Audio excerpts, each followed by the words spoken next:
Watch time হবে, তখন automatically এটা হয়ে যাবে। কিন্তু আপনার ভিডিও দুঃখের বিষয় যে আপনার চ্যানেলে ভিডিও মাত্র একটাই, ঠিক আছে, এই জন্য এটা চ্যানেলটা হয় নাই, ইনেবল হয় না। এটাও হয়ে যাবে।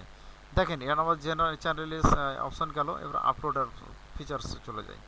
বেসিক ইনফো, এটা টাইটেল, ওই যে যেটা টাইটেল লিখবে বলছিলেন ভিডিওতে, সেটা টাইটেল লেখার ঘর ফাঁকায় রাখবেন। এবং যেহেতু একটা ভিডিও চ্যানেলটাতে আপলোড হবে না, এটা ডে বাই ডে আপনার ভিডিও আপলোড হবে। যেমন আজকে করলেন হয়তো মাছের রেসিপি, এরপরে করবেন ভর্তার রেসিপি, এরপরে করবেন হয়তো পিঠার রেসিপি, এক আধ রেসিপি দিবেন, তখন এক আধবারে এক আধটা টাইটেল লিখতে হবে। এই জন্য আমরা টাইটেলের ঘরটা ফাঁকা রাখবো।